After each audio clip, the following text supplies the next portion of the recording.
Glória a Deus. Eu estava aqui meditando na palavra de Deus em segundo livro dos Reis, capítulo 17, no versículo 21 em diante, que diz assim: Depois que o Senhor separou Israel de Judá, os israelitas colocaram Jeroboão, filho de Nebate, como seu rei. Jeroboão os fez abandonar o Senhor e os levou a cometer um terrível pecado.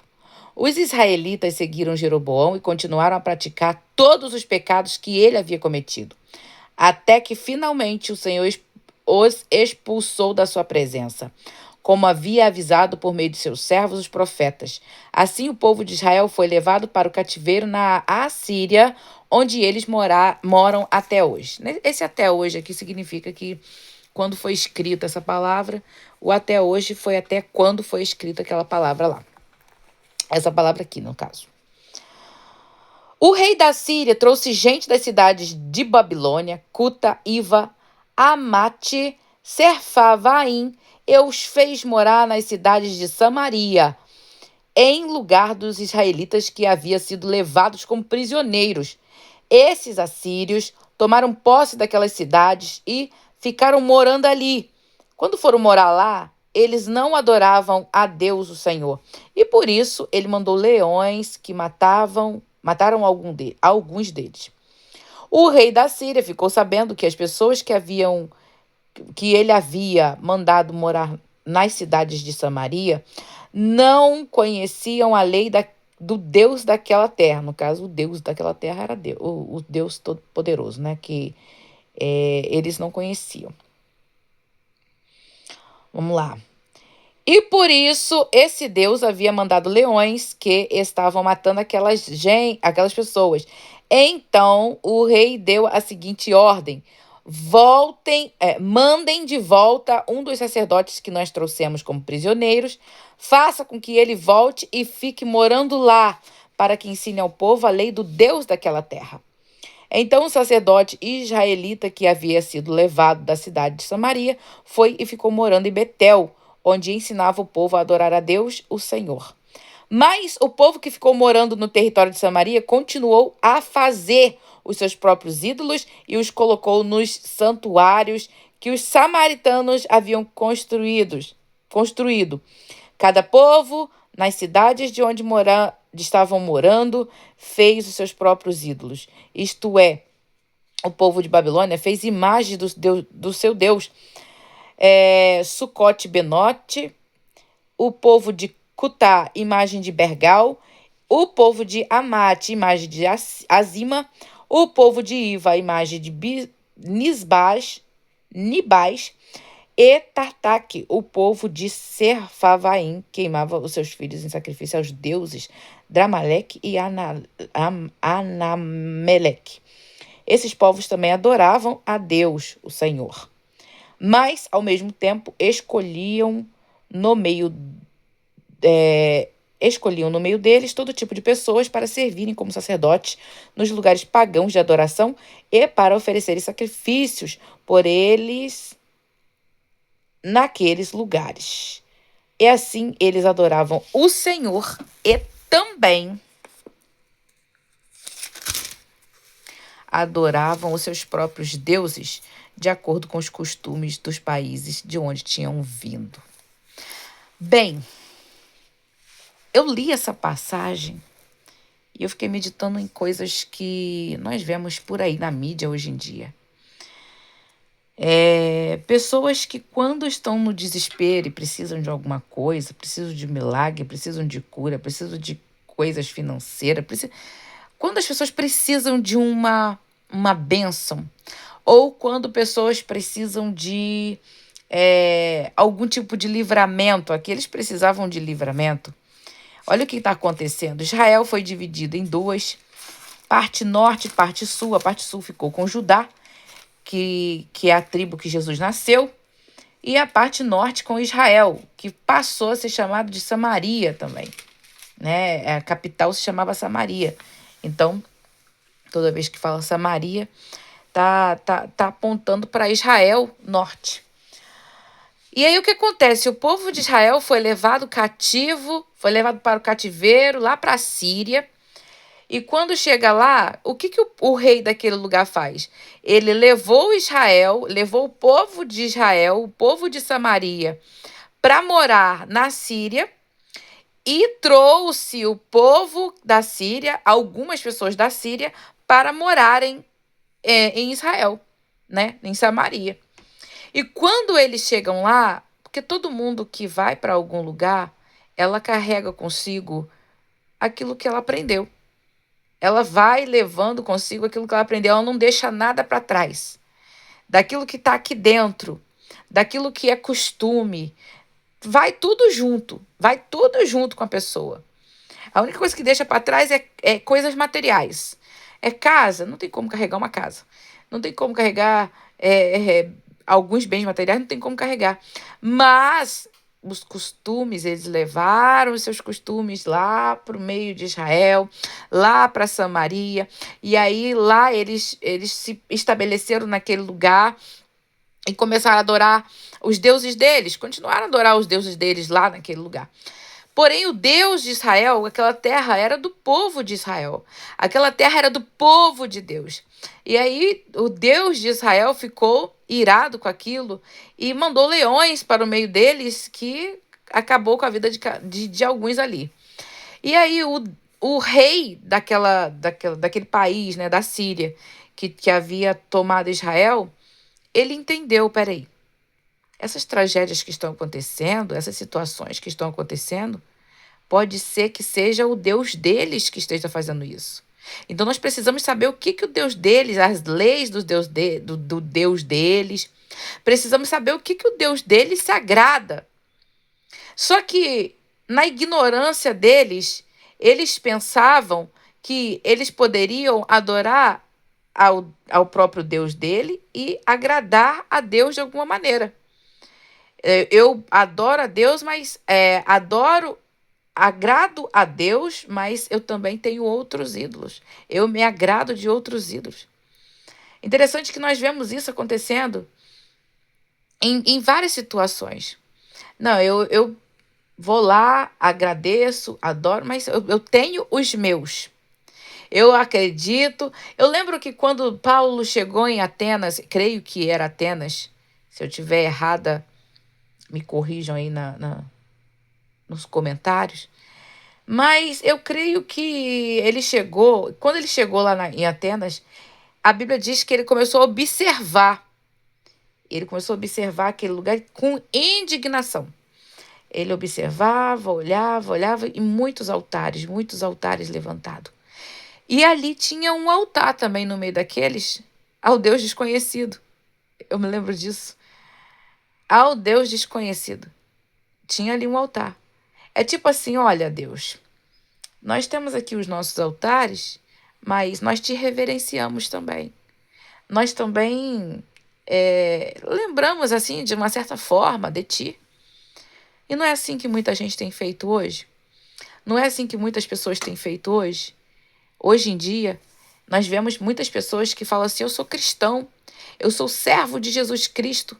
Mas quando nós vamos comparar a vida dessas pessoas com aquilo que está escrito na palavra de Deus, não condiz. Não condiz com vida de cristão. É isso aqui que esse rei está fazendo. Ele simplesmente está querendo aplacar a ira de Deus de alguma maneira. Ele quer aplacar a ira de Deus, mas não quer aplacar com obediência. Porque o nosso Deus não é igual aos outros deuses, que você coloca um Deus aqui, coloca outro do lado e vai enchendo a tua casa de deuses. Não, não é desse jeito. O Deus de Israel, ele é um Deus que ele não quer outros deuses adiante dele. Ele não quer outros deuses, outros junto com ele não. Ele é único. Único. É o único que deve ser adorado. É o único que deve ser louvado. Tudo que você precisa nessa terra, tudo que você necessita, você não precisa procurar em nenhum outro Deus. Nenhum. Aqui tinha Baal, tinha Nibás, Tartaque, Adrameleque, um tanto de nome de deuses que foram criados, obras das mãos dos homens, um tanto de deuses criados para poder se buscar de alguma maneira. Aí tinha Deus para a fertilidade, Deus para a chuva, Deus para o sol, Deus para a noite, Deus para o dia, e Deus para tudo quanto é tipo de coisa que você imaginava tinha. E quando não tinha, as pessoas criavam. Não é assim? As pessoas criavam. Sendo que existe um só Deus, um só Criador. Ele é o Criador das coisas, Criador de todas as coisas. É o Deus que deve ser adorado. Aí esse homem aqui teve uma boa ideia, mas não era uma boa ideia no sentido de, opa, agora o povo vai entrar no eixo. O povo vai fazer a vontade de Deus. O povo vai fazer aquilo que agrada a Deus, ô glória. O povo vai fazer aquilo que agrada a Deus. Não era isso. Ele só estava querendo, vamos tentar agradar esse Deus aqui, né? Porque os outros deuses são assim, você agrada ali naquilo que ele pede você e você continua a sua vida do jeito que você quer. Você não precisa obedecer a ele 100%, não. Só você fazendo aquilo ali, fazendo aquele negocinho ali, você precisa trazer um sacrifíciozinho aqui, você traz o sacrifíciozinho e os outros deuses estão satisfeitos. Não precisa de mudança de vida, não precisa de arrependimento, não precisa nada disso, não. Mas com Deus, sim. Com o nosso Deus é diferente. Com o Deus Todo-Poderoso, Criador dos céus e da terra, é diferente. Com Deus é diferente. A palavra de Deus diz, eu sou santo. O Senhor diz, eu sou santo. Sede santo como eu sou santo. Ande em santidade como eu sou santo. Ele exige de nós que nós abandonemos as nossas próprias vontades, os nossos próprios desejos para seguir a vontade dele. Ele exige de nós que nós recusemos a nós mesmos. A palavra de Deus diz, Jesus diz, aquele que quer vir após mim, quer vir comigo, quer me acompanhar, se você quer mesmo me acompanhar, negue-se a si mesmo, tome a cada dia a sua cruz e siga-me. E é uma coisa que o ser humano, é o ego, né? O ego é algo que todos nós temos e que é a coisa que eu creio que é uma das coisas mais difíceis de se abandonar, de se deixar. Por isso que muita gente não serve a Jesus. Porque ela fala, o quê? Eu negar a mim mesmo? Negar as minhas próprias vontades? Agora que eu tenho a maioridade? Porque enquanto é criança, a gente tem que obedecer aos nossos pais, fazer a vontade dos nossos pais. Mas depois que cresce, opa, peraí. Eu vou ter que continuar obedecendo a alguém? Eu vou ter que fazer a vontade de alguém? Não, vou deixar a minha vontade para fazer a vontade de outro? É isso mesmo que Deus pede. É isso mesmo que Jesus fala. Jesus fala, quer me seguir? Vai negar a si mesmo. Você vai começar negando a você mesmo. Negue-se a si mesmo, tome cada dia a sua cruz e siga-me. Aí nós vemos aqui. Esse povo, aqui está falando que eles serviam a Deus e assim eles adoravam o Senhor. E esse Senhor que está escrito aqui é Senhor com letra maiúscula. Está falando do nosso Deus, do Deus Todo-Poderoso, Criador dos céus e da terra. Eles adoravam o Senhor, mas também adoravam os próprios deuses de acordo com os costumes dos países de onde tinham vindo. Isso é triste, gente. Isso é triste. Deus não recebe. Deus não recebe a adoração desse jeito. Deus não recebe. Não adianta você estar hoje passando por uma luta, passando por uma dificuldade, aí você fala assim, eu vou lá na igreja receber uma benção. Deus pode até abençoar, sabe por quê? Porque Deus é bom. Deus é generoso. Mas salvação não tem. Não existe salvação para uma pessoa que está em cima do muro. Não existe. Biblicamente falando, não existe. Não sou eu que estou falando, não. É a Bíblia que diz isso. A pessoa pensa que porque recebeu as bênçãos de Deus, foi Deus que me colocou aqui. Glória a Deus, Deus colocou você aqui mesmo. Pensa que porque recebeu a bênção de Deus, está salvo. Não está salvo. Pensa porque Deus responde ela, porque tem muita gente que é assim. Tem muitas pessoas espalhadas no mundo que até conhecem Jesus, até sabe quem é Jesus, assim, sabe que Jesus é o Salvador, sabe que Jesus é aquele que dá bênção, aquele que abençoa. Eles conhecem Jesus, assim, olhando de fora. conhece olhando de fora, que quem conhece Jesus de verdade obedece os mandamentos dele. Faz o que ele manda. Aí olham para Jesus e até falam assim, Jesus abençoa, tem todo o respeito por Jesus. Mas a alma mesmo não entregou para ele. A vida mesmo não entregou para ele. Porque aquele que serve a Jesus, aquele que vive para Jesus, vive em obediência a Jesus. É necessário obedecer a Jesus. Aí, se você obedece a Jesus, aí sim você está servindo a ele. Porque o que Jesus exige de nós é obediência. Obediência. Quando nós obedecemos a Jesus, fazemos a vontade dele, né? E nem é pela metade que esse povo estava fazendo, não. Não é pela metade. Não adianta estar aqui recebendo a bênção de Jesus e amanhã tá lá fazendo coisas que desagradam a Jesus. Aqui está começando a dizer que o povo desagradava a Deus, fazia tudo que desagradava a Deus. Tudo que o Senhor não se agradava. E o Senhor não quer o nosso coração pela metade, ele não aceita a metade, não adianta. Nós somos pessoas que nós, às vezes, aceitamos metade de alguma coisa. Agora, Deus, quando Deus quer salvar uma alma, ele quer salvar a alma inteira. É a vida toda. O corpo, a alma e espírito, ele quer tudo. Não adianta você entregar para Jesus. Eu entrego a Jesus metade dos meus pensamentos, a outra metade fica lá para o mundo. Entrego a Jesus metade da minha vida, a outra metade fica...